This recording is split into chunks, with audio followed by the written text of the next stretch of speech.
Good evening students and friends. D Sharma classes के official YouTube channel पर आपका स्वागत है।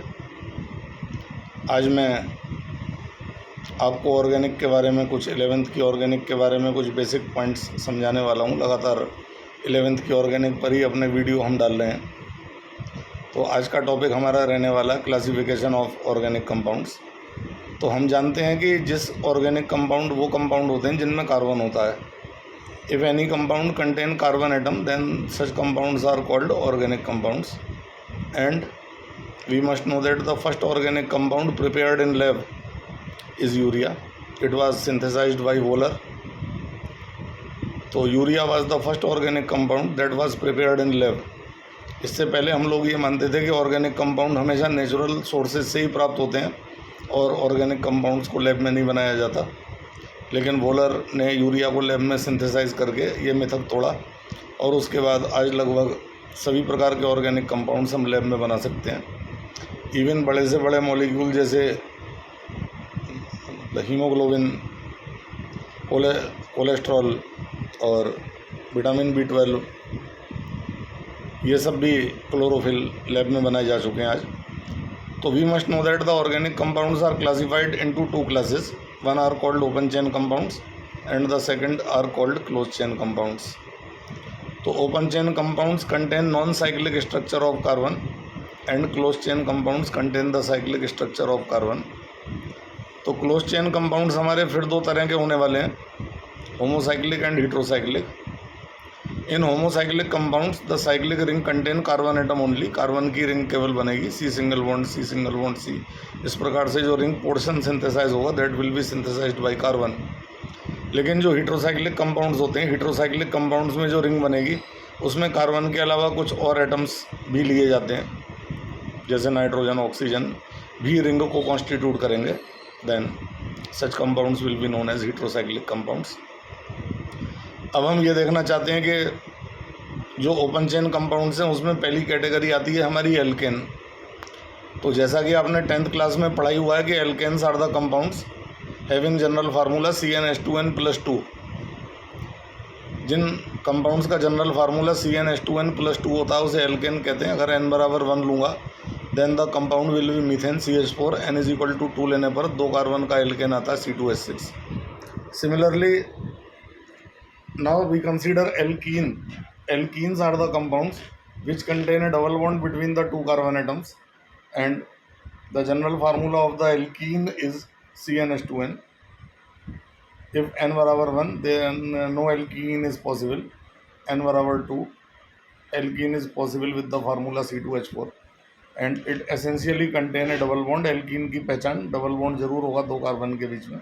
And the third category of open chain compound is alkyne, जो कि मेरे 11th के सिलेबस में होती है.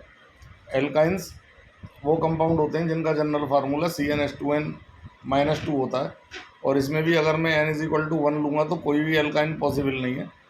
n = 1 लेने पर कोई भी एल्काइन पॉसिबल नहीं है. n = 2 लेने पर हमारी एल्काइन होगी C2H2 and it will contain a triple bond between the two carbon atoms. n = 3 लेने पर हमारी एल्काइन होती है प्रोपाइन, दैट इज C3H4.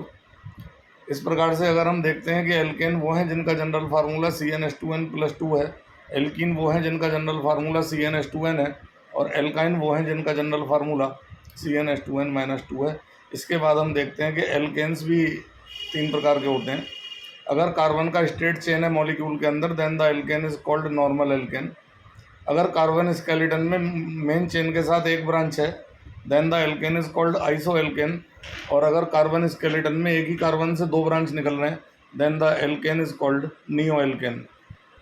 तो normal alkane straight chain of carbon, alkane with 1 branch, iso alkane, alkane with 2 branch, neo alkanes. Similarly alkenes are classified into 3 classes: mono alkene, di alkene and poly alkene. Mono alkene contain 1 double bond only in the molecule. Dialkene contain 2 double bonds in the molecule and trialkene contain more than 2 double bonds in the molecule. Similarly, alkynes are of 2 types. Alkynes 2 प्रकार के होते हैं, acidic alkyne and neutral alkyne, जिसमें acidic alkyne में triple bonded carbon पर hydrogen लगा होता है और न्यूट्रल एल्काइन में ट्रिपल बॉन्डेड कार्बन पर H नहीं होता और ट्रिपल बॉन्डेड कार्बन पर C लगे होते हैं। If the triple bonded carbon is united with the hydrogen then the alkyne is acidic, and if the triple bonded carbon is united with the carbon atom then the alkyne will be neutral. Similarly अब मैं cyclic compound दो प्रकार के आपको बताए थे, homocyclic और heterocyclic. Once again we revise के होमोसाइक्लिक में जो रिंग होती है वो केवल कार्बन की होती है, और हेट्रोसाइक्लिक में जो साइक्लिक स्ट्रक्चर होता है उसमें कार्बन के अलावा कुछ और एटम्स भी यूनाइटेड होते हैं। अब होमोसाइक्लिक कंपाउंड्स फर्दर दो प्रकार के हैं, जिसमें से कि होमोसाइक्लिक में पहली कैटेगरी आती है एलिसाइक्लिक कंपाउंड्स एंड दूसरी कैटेगरी आती है एरोमेटिक कंपाउंड्स। तो एरोमेटिक कंपाउंड्स के लिए हमने यहाँ पर 11th क्लास में एक रूल पढ़ना होता है जिन्हें हकल्स रूल कहते हैं, और हकल्स रूल ये कहता है कि if the ring contain 4n+2 pi electrons inside the ring then the compound will be aromatic where n is equal to number of rings, and if the 4n+2 condition is not satisfied for the pi electrons then the compound will be non-aromatic and it will be alicyclic। तो अगर किसी cyclic compound में pi bond है ही नहीं तो वो सब alicyclic होंगे, क्योंकि पाई बॉन्ड में ही पाई इलेक्ट्रॉन होंगे और वो हकल्स रूल की तरफ जाएंगे। जैसे बेंजीन है, बेंजीन में एक रिंग होती है और बेंजीन में हमारे पाई बॉन्ड्स होते हैं 3, तो पाई बॉन्ड्स हमारे बेंजीन में 3 है तो पाई इलेक्ट्रॉन्स हो गए 6, और हकल्स रूल के अनुसार 4n+2 पाई इलेक्ट्रॉन्स होने चाहिए। जहाँ पर हमने n बराबर 1 रख दिया है तो 4n × 1+2 is equal to 6 pi electrons. तो ये एरोमेटिक हुआ हकल्स रूल को फॉलो करके बेंजीन। लेकिन अगर मान लीजिए साइक्लिक कंपाउंड है और उसमें डबल बॉन्ड नहीं है, तो डबल बॉन्ड ना होने का मतलब ये है कि उसमें पाई इलेक्ट्रॉन्स नहीं होंगे, और पाई इलेक्ट्रॉन्स ना होने का मतलब है कि वो हकल्स रूल को फॉलो नहीं करेगा और वो एरोमेटिक नहीं होगा। तो ये हमारा basic classification of organic compounds है। अपने अगले वीडियो में मैं एग्जांपल दे करके बोर्ड पर आपको एक्सप्लेन करूंगा। I tried to summarise the classification of organic compounds in the minimum time. गागर में सागर भरने की मैंने कोशिश की है। आप लोग बहुत आराम से कम समय में ऑर्गेनिक कंपाउंड्स का क्लासिफिकेशन सीख पाएंगे, ऐसा मेरा उद्देश्य है। और वीडियो अगर आपको अच्छा लगा हो तो चैनल को सब्सक्राइब कर लीजिएगा और ज़्यादा से ज़्यादा शेयर कर दीजिएगा ताकि अन्य स्टूडेंट्स भी इस वीडियो का लाभ उठा सकें। Thank you.